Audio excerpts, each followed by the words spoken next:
Hola, buenas noches, ¿cómo están? Mi nombre es Marian Dávila, soy psicóloga clínica, directora del Instituto de Neurociencias para la Felicidad y tengo el gusto hoy día de poder compartirles experiencias clínicas en traumaterapia acerca de la construcción psíquica y fisiológica de los límites. Nosotros desde pequeños estamos predispuestos a tener un umbral, ¿ya? Lo primero que yo diría que la construcción de un límite tiene que haber un umbral. El umbral nos marca la capacidad de poder sostener algo hasta que se supera algo, ¿ya? Por lo tanto, la pregunta es ¿cómo hacemos nosotros desde temprano para poder construir estos umbrales en nuestro cuerpo primero?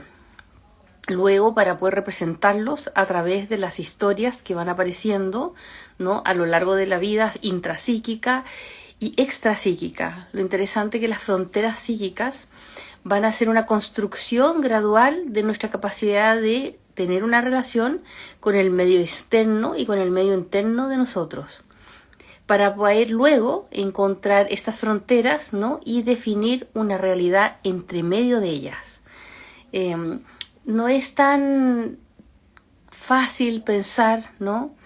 ¿Por qué nos cuesta tanto poner límites a veces? Primero porque a veces no detectamos nuestros propios umbrales. Ya eso primero, no todos tenemos registrado en ciertas áreas de la vida estos patrones que ya se han formado de acerca de la tolerancia que tenemos hacia algo y a dónde eso se vuelve disruptivo. Quizás nos damos cuenta luego de sentirnos angustiados o sobrepasados o hiperexcitados, ¿no? Y entonces decimos, algo superó mis límites. El bebé desde pequeño tiene este sistema neuroceptivo, que es un sistema que el cuerpo tiene diseñado genéticamente, ¿no?, para poder percibir los espacios de confiabilidad o los espacios inseguros y los riesgos y los peligros. Tiene como esta propia construcción fisiológica, ¿no?, que al pequeño, al bebé, le permite realmente poder mantenerse sobreviviendo y gestionando en la manera en que un bebé puede, por supuesto, sus necesidades básicas. Y eso es muy importante porque también nosotros educamos nuestros límites en los niños, ¿no? No grites tanto, no te enojes tanto, calma, contrólate, son palabras que uno ocupa en la niñez para tratar de hacer que ese niño pueda comprender que eso está bien, entonces eso está mal. Entonces nos damos cuenta que además que hay un componente fisiológico acerca de los límites, que nosotros hoy día le podemos denominar ventana de tolerancia, que tiene que ver con el concepto de Siegel y de Pat Ogden acerca del sistema nervioso autónomo, donde somos capaces de marcar los umbrales hacia arriba en la vía simpática y hacia abajo en la vía parasimpática, donde todo lo que es regular se mantiene en esa ventana de tolerancia, ¿no? Las fronteras hacia arriba y hacia abajo están definidas más bien de forma fisiológica. Antes eso no se pensaba. Los límites eran, más bien un concepto intrapsíquico, ¿no?, de las defensas, cuando se rompe un límite. También donde nosotros escuchamos mucho el límite es en el trauma, ¿no? Muchas de las definiciones de trauma actuales hablan de que el trauma es, la ruptura de los límites, donde yo me siento sobrepasado y entonces el sistema nervioso se desregula y yo en esa representación, en esa percepción mía de que hay algo que me ha superado, no solamente me desregulo fisiológicamente, sino que más psicológicamente yo respondo a esa hiperestimulación o a ese estímulo disruptivo y entonces me traumatizo. Tenemos traumas muy conscientes y tenemos, aspectos traumáticos que son muy inconscientes, ¿no? Quizás nosotros después de un accidente no nos damos cuenta que empezamos a dormir mal, ¿no?, que de repente tenemos la sensación de que estamos nerviosos, porque hay algo detrás en los aspectos más neurofisiológicos que están de a poco demostrando una tensión, un exceso de respuestas, ¿no?, que quedaron activadas en la sensación de huir, atacar o defenderse, ¿no? Entonces, hoy día quiero decir así, tenemos una base neuroceptiva, donde está el cuerpo con su estructura genética, hereditaria, donde nosotros como especie, ¿no?, tenemos estos mecanismos de sobrevivencia desde muy temprano. De repente el bebé lo pasa bien, ¿no? De repente el bebé lo pasa mal, tiene frío, tiene hambre, la mamá se demora un poquito más, un poquito menos puede satisfacer, o esa mamá ese día estaba un poquito más enferma, no estuvo bien ella en poder brindar las necesidades básicas, o tuvo que trabajar o se enfermó. Pueden pasar muchas cosas en la vida intrapsíquica de ese bebé, y el bebé va a sentir, sí, esta sensación de lo bueno y lo malo, ¿no? Madeline Klein en el psicoanálisis hablaba del pecho bueno, el pecho malo. Se hablaba de esta percepción del bebé acerca del peligro, de la sensación de riesgo vital, como inherente a un sufrimiento muy inconsciente, ¿no? Del miedo a morir. Todo eso está programado en nuestro inconsciente, todo eso está programado en nuestros patrones inconscientes. Venimos como súper sensibles a poder tener estas disrupciones y poder como tolerarlas. Cuando es demasiado, el bebé se puede colapsar, el bebé se puede disociar también, y pueden haber momentos en que nosotros vemos a un bebé como que ya no toman conciencia, quedan como totalmente como colapsados, ¿no? Se ve eso desde muy temprano en algunos bebés, ¿no? Son situaciones que pasan y que son ya un tono vagal dorsal, ¿no? Como ya estoy en un proceso en que puedo pasar por un momento de miedo profundo y entonces tengo que sobrevivir. Hasta ahí vamos, imagínense, estamos hablando meses, quizás 6 meses, 7 meses, 8 meses, 9 meses, un año, ¿no? Mientras se construye el sistema nervioso, lo que está inmaduro, sobre todo cuando nosotros nos adaptamos a los cambios en el cuerpo y el desarrollo mismo del cuerpo en sí, como un proceso de crecimiento infantil, hasta que aparece prontamente esta sensación de, ¿no?, los sistemas de apego, donde yo necesito sentirme conectado con alguien que me pueda calmar. Fíjense qué interesante, porque el límite, si bien es cierto, es fisiológico, está en el cuerpo del bebé, también hay un ente regulador afuera, ¿no? La mamá es la que da la pauta. Si yo estoy pasando un muy mal momento y tiendo a desregularme yo, mamá, ¿no? Porque estoy pasando una situación, porque me estoy separando, estoy viviendo una dificultad muy grande, ¿no? ¿Qué tan tranquila puedo andar yo? ¿Y qué tanto compartimos con este bebé esta vida intrapsíquica de algún momento en que estamos juntos experimentando las dificultades de la vida? Por lo tanto, es todo un proceso del bebé de poder ir integrando tanto estímulo, como son estos umbrales, esta capacidad de decir es mucho, es poquito, es más o menos, yo me calmo, mi mamá se calma, mi mamá me calma a mí, ¿no? Hay dijéramos, esta simbiosis, este acompañamiento en uno y el otro, mi cuidador, la persona que está a cargo mío, un abuelito, la tía, la persona que me toca cuidar. Entonces, esa etapa, lo primero es como que viene otro de afuera, en esta estructura de apego que también es neurofisiológico, o sea, el apego se constituye, dijéramos, por un proceso neurofisiológico. Ya no es solamente una cosa afectiva o una cosa psicológica, sino que hay mecanismos biológicos que aseguran que pueda haber un proceso neurofisiológico de apego, ¿no? Cuando ya esto se constituye y yo tengo un apego seguro porque mi mamá está ahí cuando yo la necesito, o yo tengo un apego ambivalente, como que le creo, pero no le creo tanto, pero tampoco me calma tanto, pero al final me calma, ¿no? Y cuando aparece este apego evitativo es como yo no creo mucho que esta señora me vaya a poder calmar a mí, así que yo me voy a tener que arreglar solito, ¿no? Y así hay distintos tipos de apego, por decir en términos muy simples, ¿no? Que se van constituyendo en la vida psíquica de la persona, y nosotros crecemos con esa estructura de apego, ¿ya? Alrededor de los 3, 4 años, ¿no? Depende de los estímulos, del ambiente, de cómo se constituye ese núcleo familiar o ese núcleo de cuidado, ¿no? Yo voy a poder encontrarme con esta posibilidad de empezar a sentir que yo existo, ¿no? Y ya mi sistema nervioso ya tiene la capacidad de decir, hoy hay un otro allá afuera, ¿no? En psicoanálisis se le llama el yo y el no yo.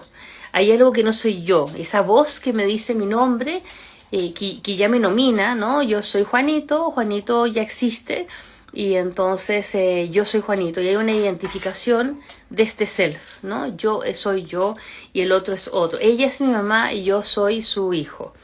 En ese momento también ocurre una frontera psíquica que ya viene marcada por experiencias diádicas, es decir, por aspectos positivos de dos, una diada, y aspectos negativos intrapsíquicos. Es bien complicado, pero nos pasa a todos que es muy bueno poder entender cómo son nuestros patrones de respuesta ante los límites, ¿no? Tenemos personas que tienen límites súper marcados, ya que pueden llegar a ser rígidas y decir, no, mira, en verdad, si tú no funcionas de esta manera, ya yo no funciono si no tienes este orden, estos límites. Los límites y el orden, como pareciese que hay una relación entre ser ordenado y tener límites, ¿sí? Pero realmente también nosotros tenemos límites físicos, ¿no? No somos, tenemos la necesidad de cierta cantidad de agua, cierta cantidad de oxígeno. O sea, este cuerpo, esta biología, trae también límites que están asociados a lo intrapsíquico. Hoy en día lo que ha cambiado, ¿no?, en el trabajo de la psicoterapia es que nosotros sabemos que el cuerpo está incluido en la psicoterapia, no lo podemos sacar. Todo lo que los límites han sido alterados neurofisiológicamente van a llevarnos a sistemas de regulación. Perdón, vamos a tener mucha hipersensorialidad, quizás alergias, vamos a tener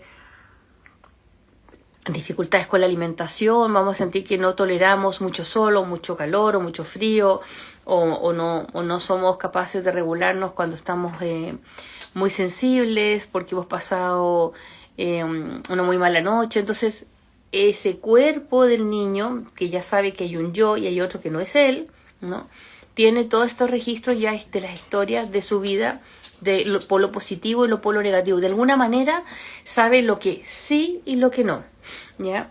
Pero cada vez estas capas para poder crear las fronteras psíquicas, los límites de nosotros, ¿no?, también van permeados por la forma en que nosotros nos educan, ¿no?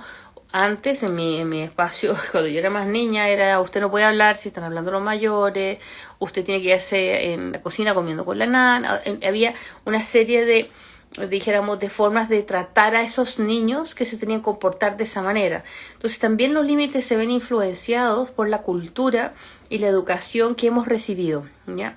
Y va a estar influido también por una esfera de valores. Es súper complejo cómo se van uniendo estos tejidos, ¿no? Lo valórico, el sentido de lo que yo puedo, no puedo hacer, y cómo yo soy, porque también como yo soy, si tengo un apego tranquilo, seguro, a lo mejor a mí no me va a ser tan difícil contenerme al momento en que siento que hay algo que no me da tanta seguridad, porque yo me siento seguro, estoy cuidado. A cambio, un niño que está muy descuidado, un niño que no tiene padres que estén atentos a sus necesidades o que no pueden, niños que son maltratados o que son, dijéramos, dañados en alguna manera, consciente o no conscientemente por estos cuidadores, van a tener límites que de repente a lo mejor si me pegan un poco no duele tanto. Entonces, ¿cuáles son nuestros umbrales? ¿Cómo los hemos construido? ¿Por qué somos sensibles a una cosa? ¿Por qué nos gusta la otra? ¿Y por qué la otra no nos gusta? Tiene que ver con estas historias de la infancia, de haber sido percibido como un sujeto que sí tiene límites o un sujeto que no importa los límites que tenga, no van a ser ni respetados, ni sostenidos, ni reconocidos.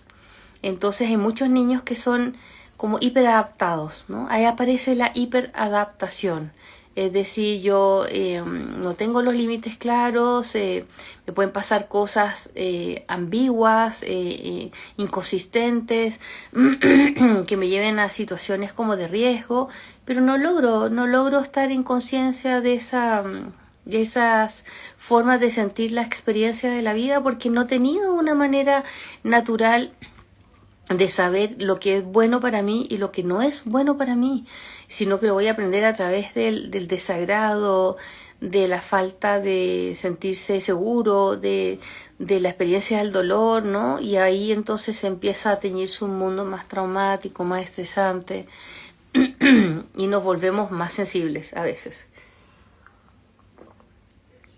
Entonces, luego que aparece el apego, luego que aparece este yo, ¿no?, que empieza a gestar ahí una nueva personalidad, que empieza a desarrollar la estructura, la construcción del yo, de la personalidad, con sus rasgos, qué sé yo, aparece también la moralidad, lo que es bueno y lo que es malo, ¿ya? Muy marcadamente. Va a depender mucho las representaciones inconscientes de ese niño, esa niña, que va a estar, dijéramos, inserto en una serie de situaciones donde definitivamente los límites se los van a poner los adultos, ¿no? Y el niño, sobre todo los niños entre 5 y 10 años, ¿no? Están como más directamente relacionados a estos límites, ¿no? Lo que el niño o la niña, además tenemos este orden del género, ¿no? Lo que deben o no hacer, hasta dónde está correcto, hasta dónde no está correcto, este tema de la ruptura de los límites, y nos va llamando la atención como que muchas veces damos por hecho cosas que no son tan concretas en un niño. Un niño puede tener control de muchas situaciones solo por el medio hecho de querer jugar. Puede mentir, puede engañar pensando que está haciendo uso de su propio libre albedrío, de lo que puede ser tomar decisiones y sentir cómo los demás responden. Va a depender del tipo de niño y las situaciones en que él también se plantee, más o menos entre los 6 y los 10, 12 años, ¿no? Y en ese ir y venir de experiencias como bien poco definidas, ¿no? Acerca de sí mismo, porque recién está generando neuronas, generalmente está generando reflexión, el cerebro está madurando, rápido, aprendiendo lo que debe ser, lo que no debe ser en esta familia, en el colegio, en mi casa, con mis amigos. Es aprendizaje conductual todo el tiempo, ¿no? Tiene que aprender a manejar sus emociones, tiene que aprender a mentalizarlas, tiene que aprender también a tener control de impulsos. Entonces, hasta los 12 años, este niño es un poco ingobernable en algunos procesos y puede ser que sea muy contenido por estas capas de familiares y las capas que dijéramos de soporte que tenemos mientras, ¿no? Aparece en la parte frontal, dijéramos, el córtex prefrontal, como para decir, ¿no?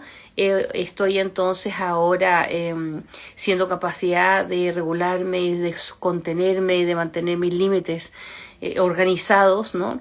De una manera en que yo pueda como detenerme, inhibir, ¿no? Sostener, contener estas emociones que aparecen en mi ser, en mi cerebro, en mi experiencia, y entonces logro dijéramos poder como empezar, ¿no? A decir, ok, hasta aquí llego, puedo parar, ¿no? ¿Cuántas veces hemos tenido descontrol de impulso? No puedo parar de llorar, no puedo parar de los niños de comerse las uñas, no pueden parar, o de comer, o no pueden parar, y aparecen los trastornos alimentarios, ¿no? ¿Se acuerdan? Alrededor de los 12 años están apareciendo estas desregulaciones que tienen que ver con una vía intrapsíquica, con una experiencia psicológica que es, dijéramos, que ha tenido sus fallas y por lo tanto hay una percepción de ciertos elementos de la realidad que hacen que yo tenga estas conductas desorganizadas, totalmente desorganizadas, y que me lleven a una anorexia o me lleven a este sistema de la bulimia, ¿no? Entonces, como ustedes pueden ver, los límites son como de repente como transparentes, son como lúcidos, son invisibles, pero están, y cada vez que nosotros sin querer, por eso es importante hacer este tipo de, dijéramos, de conversaciones y poder plantear que a pesar de que las fronteras de la vida intrapsíquica y de nuestra capacidad de contener estos umbrales, ¿no? o la tolerancia, la ventana de la tolerancia, hace que nosotros de verdad podamos tener muchas fricciones o fracturas o rupturas en estos límites sin que no nos hayamos dado cuenta que los sobrepasamos. Por eso es la construcción hoy día de un límite es tan fundamental. En la medida en que yo estoy, dijéramos, siendo capaz de poner un límite y decir que no, es más seguro para mí también vivir, ¿no? Me estaba acordando de un chico que alrededor de los 8 años empezó a tener amigos y jugaban Roblox, ¿ya? En ese tiempo. Entonces, bueno, nosotros supervisábamos porque ya en ese tiempo ese niño era de 18, qué sé yo, ya es más grande, joven ya, me acuerdo que él, una de sus experiencias más como difíciles fue darse cuenta que un compañerito de su misma edad le había robado sus puntos de Roblox y los había usado para él jugar, porque le había pedido las claves de no sé qué y entonces él había tenido acceso a eso y eso había hecho, dijéramos, que él se había sentido como que muy dolido porque su amigo le había robado, ya le había robado sus puntos y él me decía que se había sentido que su amigo, que era su gran amigo, ya no le tenía confianza. Entonces fíjense lo importante de los límites. Aparece elementos tan sustanciales como el valor de la confianza, las sensaciones de las relaciones seguras o inseguras, o quién me respeta y quién no me respeta. Entonces, alrededor ya de los 6, 8 años, van apareciendo contenidos más profundos, ¿no? Donde ya estoy, dijéramos, en el vínculo, teniendo confianza o no, tengo amigos o no, y por eso uno ve cuando los niños están como alrededor de los 9 años, que empiezan así. Es que ella es mi amiga. Yo al principio no lo entendía tanto, quizás unos 10 años atrás, 15 años atrás, cuando me decían, es que mi amiga es mi mejor amiga y de mis amigas, y era sumamente importante eso. Denme un segundito que voy a sacar mi perrito un poquito. Bueno.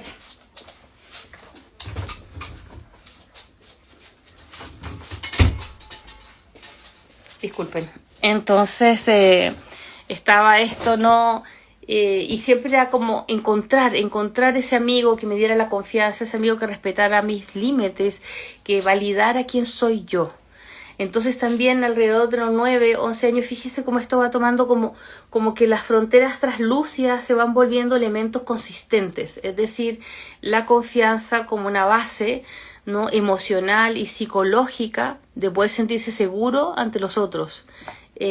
Considerado, respetado, reconocido. Qué importantes palabras son en un mundo caótico, en una familia donde no hay respeto, donde si el niño habla le pegan un topón y quédate callado, no te quiero escuchar, ¿no? Y simplemente hay una agresión, ¿no? Un sentimiento de punitivo, de castigo, ¿no? Tremendo.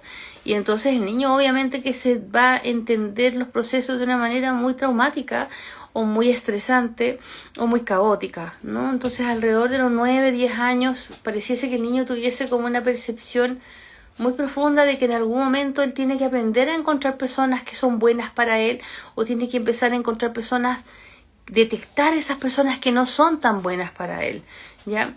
Sobre todo si no hay un cuidado de los padres presentes, sobre todo si hay papás que no, ya está grande, entonces que se la arregle, tiene que aprender, y no es tan así, hasta como los 20 en realidad no es tan así.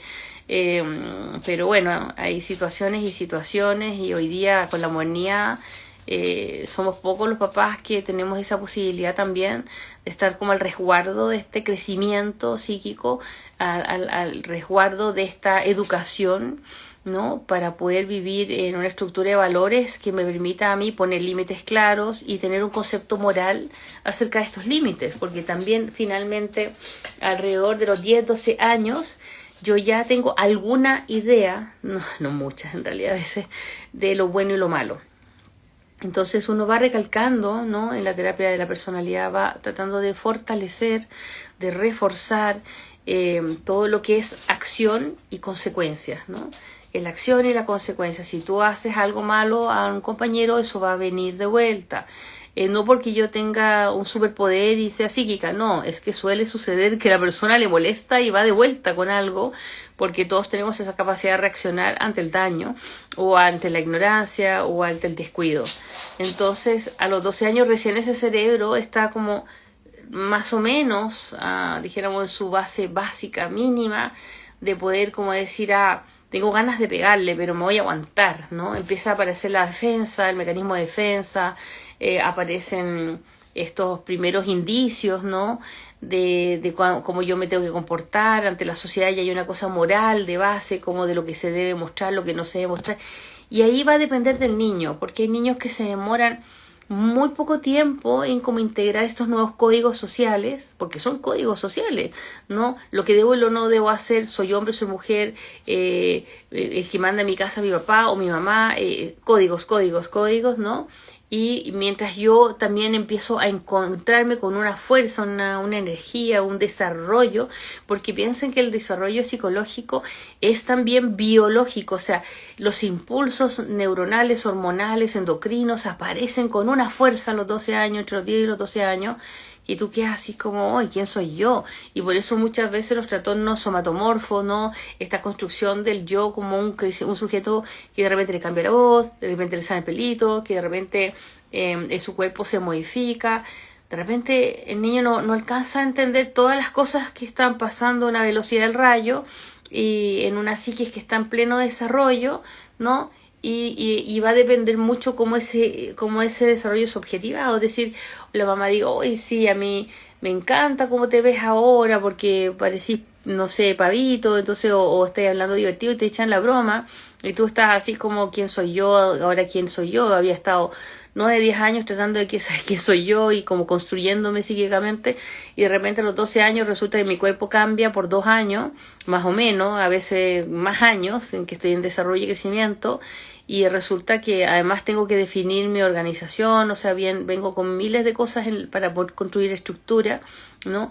Y estas fronteras quedan un poco otra vez difusas, ¿no? Quiero decir que la etapa del crecimiento, del desarrollo secundario, ¿no? Cuando aparecen todas estas cosas biológicas de la sexualidad temprana, los cambios en los ciclos menstruales, los cambios de la voz de los chiquillos, todo el proceso, dijéramos, de la masturbación, que empieza como la conexión de la parte psicológica, sexual del niño, donde tiene que unirse el amor y el cuerpo, el sexo en sí mismo, donde nosotros vemos si eso está integrado o no está unido, ¿no? Son elementos sumamente relevantes para la vida futura de ese niño, de ese joven o esa joven, y realmente es como que nos cambian el disfraz. O sea, estábamos en formato niños y ahora estamos en formato adolescente, y ahí empieza una historia que no todos se la pueden llevar bien, por muchas razones.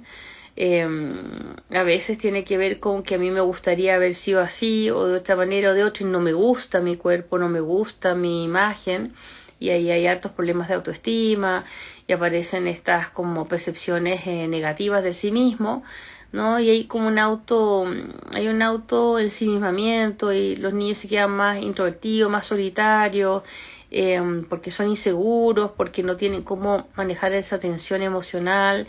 Y muchas veces hay una sensación, una percepción de que como yo pienso acerca de mí mismo, ¿no? Voy a tener una referencia muy positiva o muy negativa o muy distorsionada, ¿no? El niño hijo único, un ejemplo, el niño hijo único, ¿no? Que está acostumbrado a ser el rey de la casa y que es el único hijo, el único nieto en toda una familia, qué sé yo. Muchas veces tiene muchas distorsiones acerca de quién es él es el rey de la casa y el que funciona narcisísticamente alrededor de todos los que están consigo mismo, y entonces es sumamente difícil para ese niño tener fronteras de la realidad más claras, porque finalmente el filtro que tenemos hacia afuera, ¿no? De la percepción interna, más el filtro que tenemos hacia adentro de lo que nos pasa a nosotros, crea un hilo conductor que se llama juicio-realidad. Cómo yo estoy entendiendo aquello que estoy observando y cómo lo vivo por dentro, ¿no?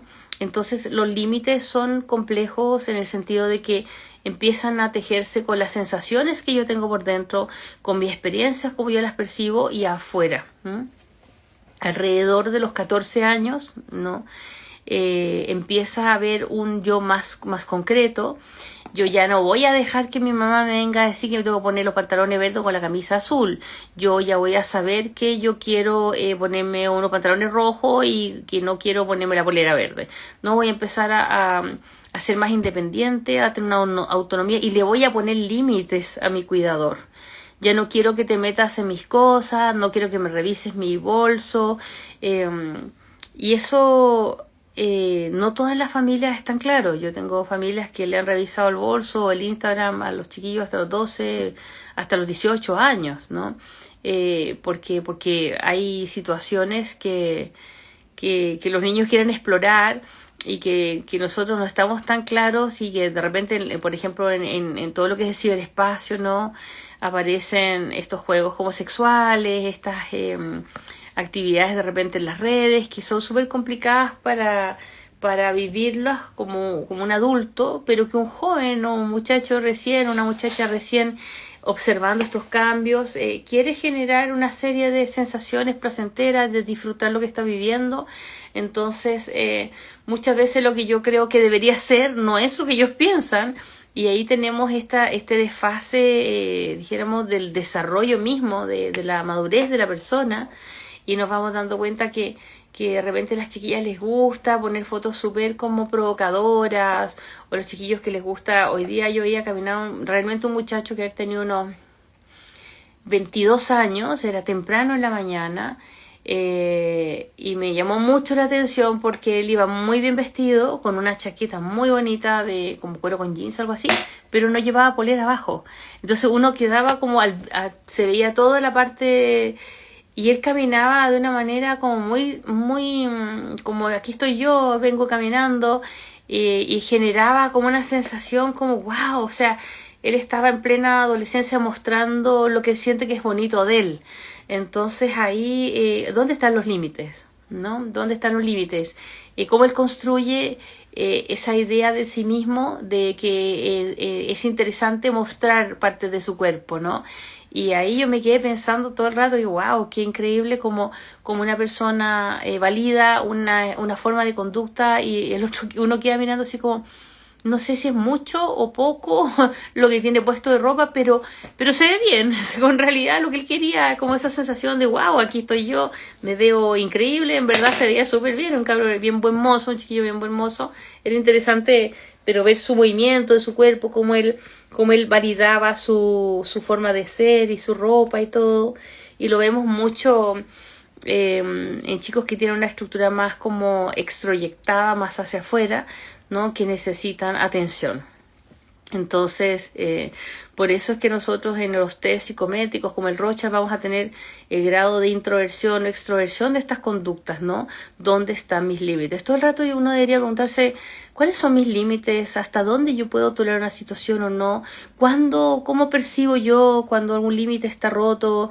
Tiene que ver con el tono de la voz de la persona, tiene que ver con el grado de proximidad que tiene mío con el otro, me molesta cerca, me molesta lejos. Imagínense cuando nos subimos a un metro, imagínense cuando estamos todos apretados, integrados en un solo espacio, cero límite.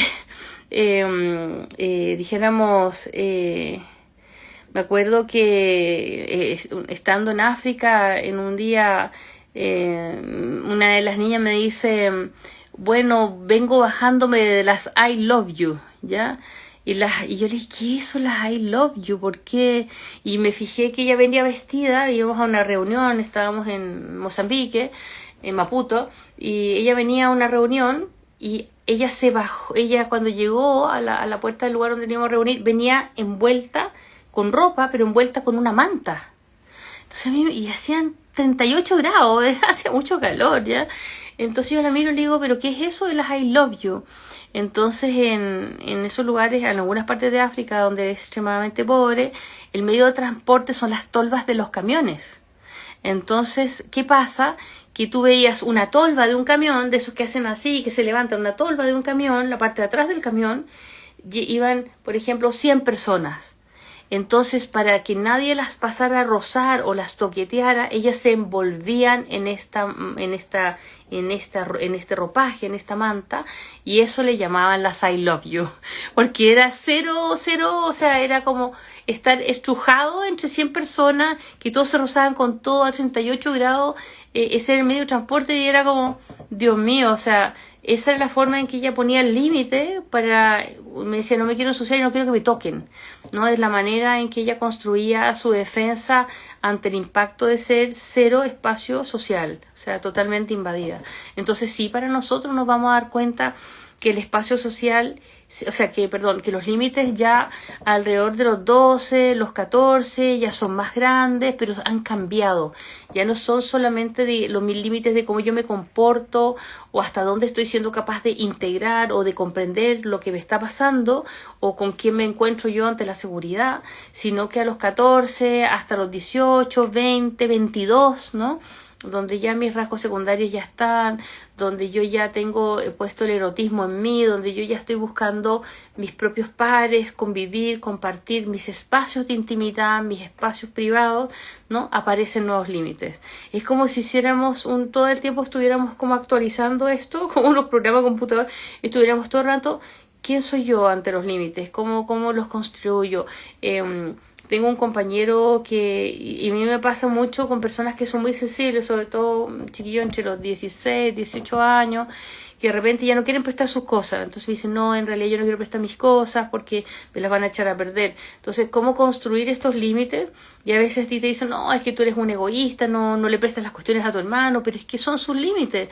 Ella no tiene ganas de prestar las cosas a su hermano, ella y su hermano son distintos. Entonces, los papás tendemos, me incluyo, probablemente a no respetar esos límites, a encontrarlo más bien unas diferencias como conflictivas, como, ay, que tú no compartes con tu hermano, tú eres tan difícil, qué sé yo, y a mostrarme inconscientemente que poner límites está mal. Entonces yo después cuando alguien me pase a llevar, cuando mi jefe me diga lo que se le dé la gana, o cuando mi pololo me pegue, ¿no? Yo ya con esas ideas de qué tan bueno o tan malo soy como persona, porque he sido cuestionado en mis límites desde temprano, tengo derecho a pedir que me los respeten. No tengo derecho a poder decir que estos son mis límites y bueno, seré mala persona esta semana, no me queda otra. Tener la fuerza, la estructura y la personalidad para poner un límite es muy difícil. En verdad uno lo aprende de viejo, ya sabe lo que sí y lo que no. Pero son 10, 15, 20 años en que estamos moldeando y haciendo esa musculatura para poder poner un límite a la experiencia, un límite a las situaciones que son conflictivas, un límite al castigo, a la propia, dijéramos, confrontación de a dónde yo estoy poniendo mis límites, ¿no? Y muchas veces, muchas relaciones es como quién controla a quién. ¿No? En el pololeo se empieza a ver un poco eso, ¿no? Es que yo quiero que tú llegues, que me llames por teléfono, aparecen, dijeron, los trastornos de dependencia, ¿no? Es que mi pololo tiene que llamarme 5 veces al día y tenemos que hablar 2 horas. Y yo sí, pero ¿por qué tanto? O sea, ¿dónde está tu límite? ¿Por qué quieres eso? ¿No? Entonces, todos esos vacíos relacionales, todas esas sensaciones como de inconsistencia, de si, y lamentablemente es así, o sea, si a mi mamá le han pegado delante mío durante toda la vida infantil mía, yo he visto que mi papá arrasa con mi mamá, o mi mamá arrasa con mi papá, yo después voy a tener un conflicto en realidad, qué es lo correcto, qué es lo incorrecto, aunque yo sienta que eso a mí no me gusta que le pase a mis papás, ¿no? Entonces hay niños que van a dar por hecho que parece que las cosas funcionan así. Entonces, por eso hemos tenido tantos problemas intrafamiliares y seguimos teniéndolos, ¿no? Porque la dominancia, el control, la falta de límites en las relaciones de pareja, el sentido de la autonomía, que es sumamente importante. Si yo puedo estar en pareja, pero yo soy yo y tú eres tú, acuérdense, yo no yo. Pero sin embargo nosotros, sobre todo nosotros las mujeres, fuimos construidas en base, ¿no? A pensar que nosotros teníamos que ser de otro, pertenecíamos igual que las vacas, o igual que los chanchos, igual que los perros, o sea, nosotros éramos parte de dijéramos, ese constitutivo de lo que era el potencial de una familia, porque nosotros éramos para los negocios, o sea, nosotros era, oye, qué bueno, nació una niñita, entonces vamos a recibir 3 vacas más, y un cordero, y un chanchito, entonces ahora la vamos a hacer mejor, por lo menos algo que tenga bueno tener una hija, ¿no? Porque y nosotros las mujeres no hacíamos tantas labores masculinas, no éramos tan buenas para ir a cazar mamú, no sé.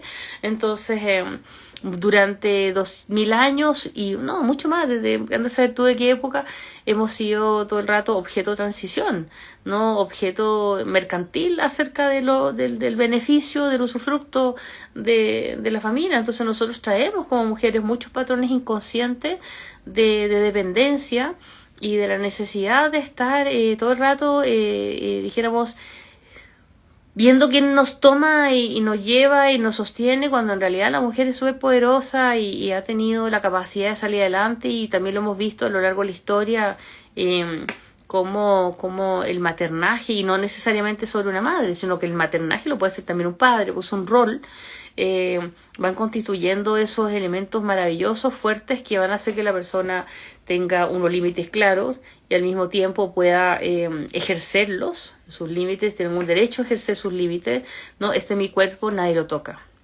Entonces recién estamos escuchándose hace 10 años, recién, este es mi cuerpo, nadie lo toca. Estoy hablando hace muy poquito. Entonces, hablar de los límites y cómo estos se constituyen y cómo estos se van ampliando o se van reduciendo o se van volviendo difusos, van a hablar alrededor de los 18 años de la estructura de la personalidad, ¿ya? A los 18 o 20 años uno puede evaluar perfectamente cuáles son los límites de esa persona, ¿ya? Y si estos límites son laxos, ¿no? O simplemente ni existen. Ya hay muchas cosas que están muy difusas, y ahí vamos a tener trastornos importantes de la personalidad, el trastorno borderline, dijéramos la persona con problemas de límites definitivamente, donde hay un mundo interno caótico, donde mis defensas son súper primitivas, donde yo grito, lloro, me descontrolo, hago lo que se me pasa primero por la mente, hay un control de impulso que es súper poco claro, hay mucho autolesiones, hay daños, en el peor de los casos, ¿no?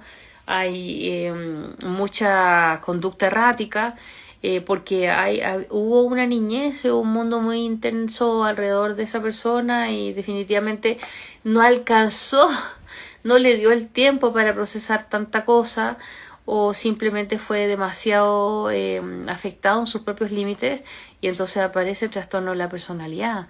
Y el trastorno de la personalidad es una consecuencia triste acerca de una infancia temprana traumática, de experiencias de abuso y de abandono, y eso ya está, pero o sea, de verdad que eso como que ya es la pauta.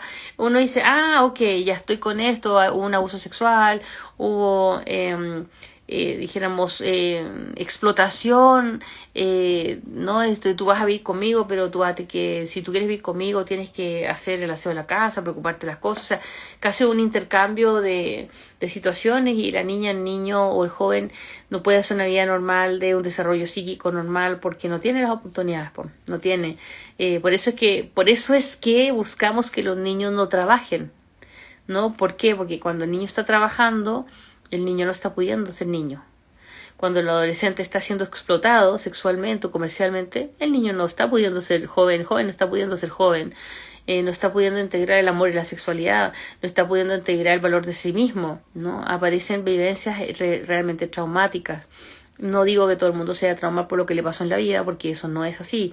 Cada persona, según su experiencia, puede traumatizarse o no, ¿ya? Pero efectivamente, nosotros lo que llamamos las experiencias adversas de la infancia, el ACEs, ¿no? Estadísticamente van abarcando ciertos elementos, y gracias a Dios que, por otro lado, ¿no? A pesar de que a veces pasen a llevar cualquier límite, las personas logran ser resilientes, las personas logran tener una neuroplasticidad y logran salvaguardar su estima, de decir, bueno, parece que aquí yo tengo que arreglármela de otra manera, y buscan una forma de fortalecerse y de llevar hacia adelante su propia vida emocional. Y la tolerancia, dijéramos, se transforma en decir no. No. Pero es que entonces ya no te voy a llamar más por teléfono, no más. Tengo que ser capaz de decir que no y hacer la pérdida, ¿ya? Entonces cuando yo digo no y sabiendo que voy a perder, ¿no les ha pasado? Me ha pasado muchas veces, como no, lo siento, no, entonces la sacamos de grupo, entonces no le damos esto, perfecto, no. Entonces hay que tener una fuerza, personalidad, una estructura, dijéramos que pueda hacer ese ajuste, decir, o sea, yo necesito defender, ¿no? Defender mi estructura, necesito defender mis principios, necesito defender mi self. Yo estoy acá en este mundo para poder, dijéramos, tener una relación de ida y de vuelta, ¿no? No una cosa asimétrica, donde yo tengo que aceptar todo lo que el otro se le ocurre y yo no puedo decir no. Entonces, el no, ella es una... ella dijo que no, mira qué buena. Por lo menos es capaz de enfrentar un no y es como, porque ¿qué tenemos detrás del miedo de poner el límite? No. Es el sentido de que somos rechazados. En la herida primaria, hoy ahí duele, uy, me acuerdo donde tengo que nadie me quiere, todo como que no le importa mucho, y aparece ese dolor que tenemos de alguna manera resuelto o no resuelto, depende de la persona, a lo largo de su trabajo personal, espiritual, transpersonal, terapéutico, de lo que la persona haya necesitado y haya tenido a la mano. Esos no que son un límite porque hay algo en nosotros que nos dice que ese no es el camino y que ese no es la forma para nosotros.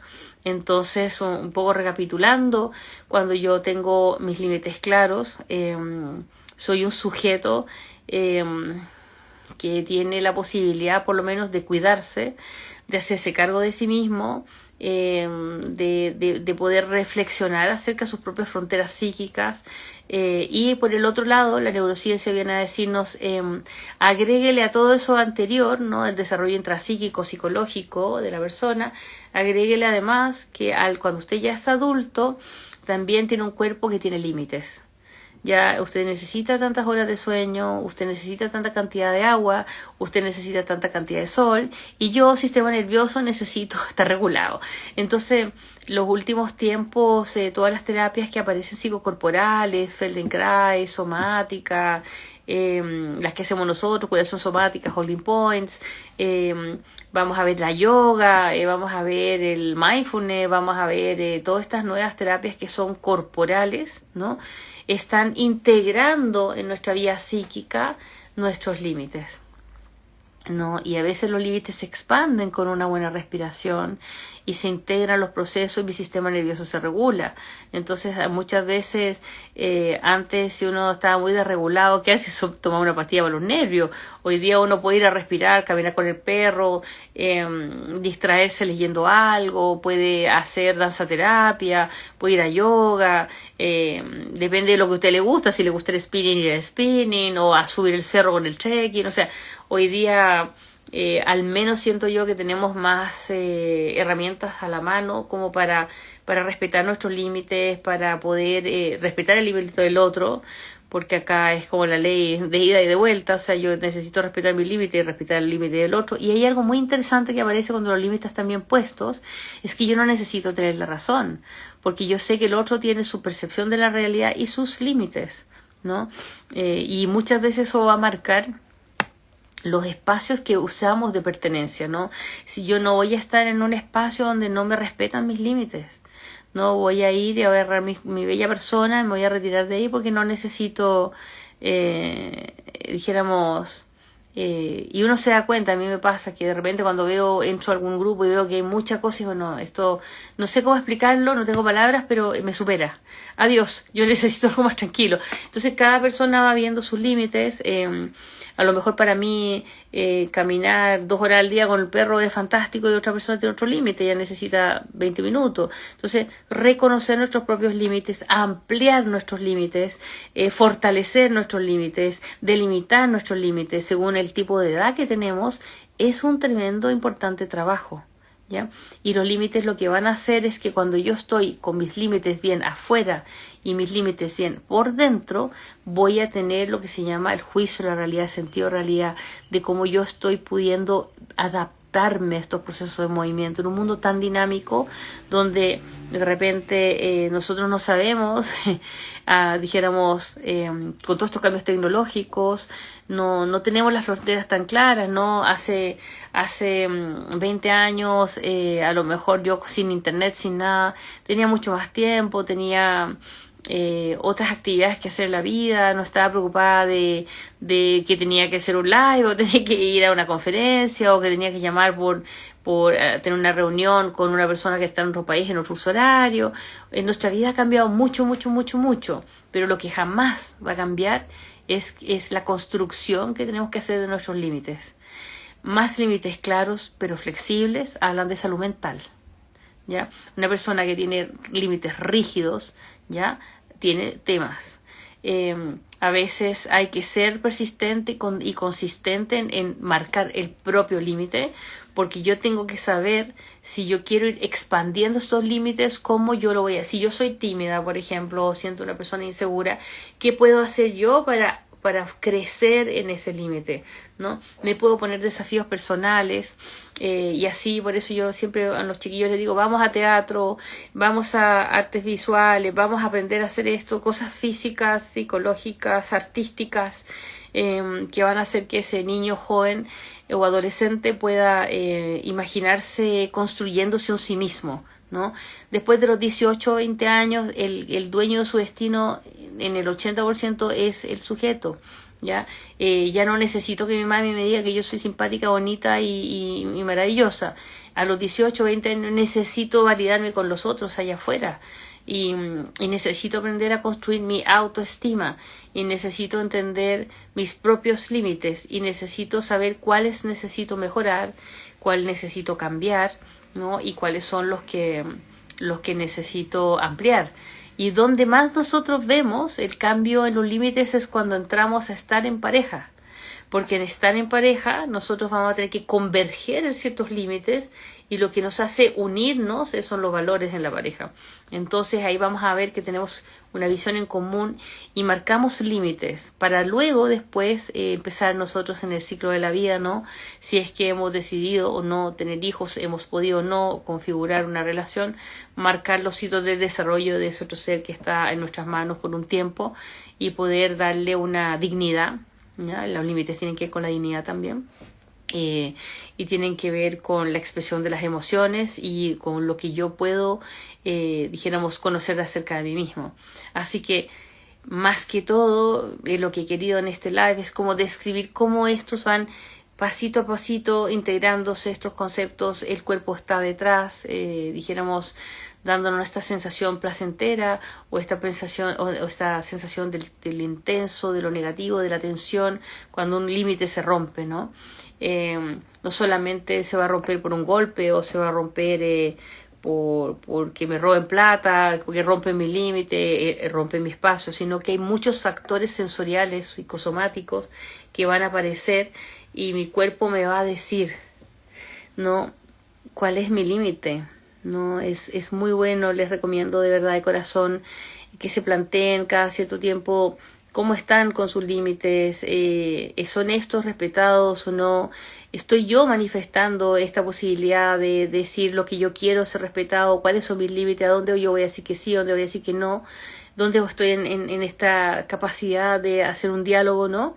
Qué tanto yo estoy pudiendo restablecer límites rotos, necesito ir a terapia, estoy con trauma, ¿no? Y de una compañera en la formación, hoy día estábamos en clases de traumaterapia y estábamos compartiendo y decía que trabajar con sus traumas le ha dado esperanza. Y yo creo que cuando nosotros realmente tenemos las herramientas y podemos salir adelante, marca una diferencia muy profunda acerca de nuestra propia vida y de poder sentirse capaces, autónomos, sensibles a nosotros mismos, ¿no? Como que hubiese algo muy importante que tiene que ver con este yo, ¿no? Yo estoy, yo existo, no solamente el constructo, como se dice, el ego, ¿no? Sino que también los límites, ¿para qué son? Para que aquello que contiene el continente, lo que es contenido en el límite, ¿no? Tenga fronteras, tenga funcionalidad y tenga una entrada y una salida. Cualquier ruptura va a llevar probablemente al trauma o a la disociación, que son los dos grandes mecanismos, como de decir, el trauma es como, no, fue demasiado para mí, hasta aquí llegué, quedó desregulado totalmente y no me puedo salir de esa sensación de angustia, de tristeza, o de soledad o de aislamiento. Y la disociación es como, ya no siento partes de mí, ya no me siento tan contenta, siento que mi caso estuviera en otro lado, siento que no soy yo, que no tengo ganas de hacer nada.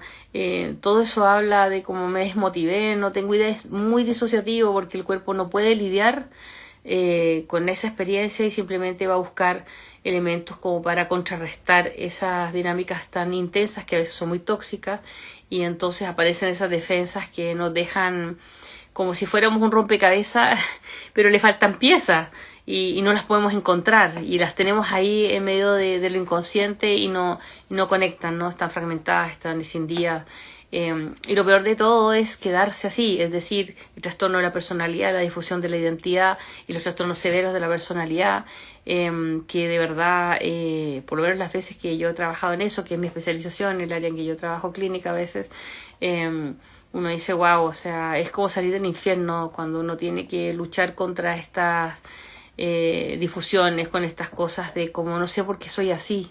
Muchos jóvenes, yo trabajo, bueno, difusión de identidad generalmente ya es como de 14 a 25, no sé por qué soy así, no sé por qué respondo tan mal, no sé por qué no me controlo, no sé por qué tengo miedo a estas cosas, me vuelvo fóbico, no sé por qué en verdad no puedo acercarme al cuerpo del otro, no logro tener relaciones, no puedo, porque de verdad hay algo que está roto, un límite está roto, y entonces yo tengo muchos conflictos internos para poder vivir una vida normal, Gracias a hoy día que existen terapias un poquito más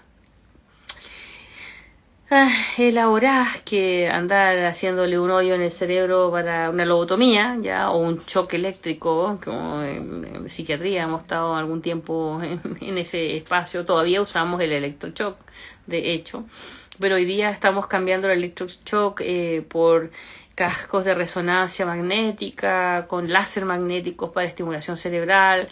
Ya no necesitamos destruir partes del cerebro para que esa persona logre como adecuarse en los patrones sociales.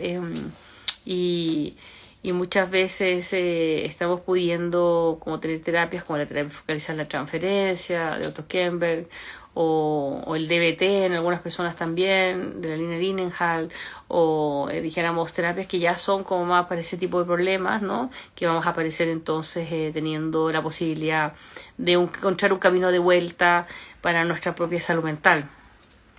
Así que yo los invito a revisar, como les decía, sus límites, qué les gustaría también, una ideal de qué es lo que ustedes sienten que necesitan reforzar, y ver cómo hacerlo, ¿no? Y a veces una buena conversación, yo te voy a pedir que, como cuando dicen el coaching, te voy a pedir por favor que no te rasque más la cabeza, si es lo posible, y me molesta, qué sé yo, haz este ruido, no hagas esto, por favor, te puedo pedir, por favor, yo te estoy pidiendo que necesito tal cosa, si es posible, no te complica, o si no, discúlpame, pero yo me voy a mover despacio porque eso que está pasando me genera una disrupción, no estoy viendo si es que estoy exagerando yo o estoy sobrepasado, o lo que me pasa aquí me pasa algo más.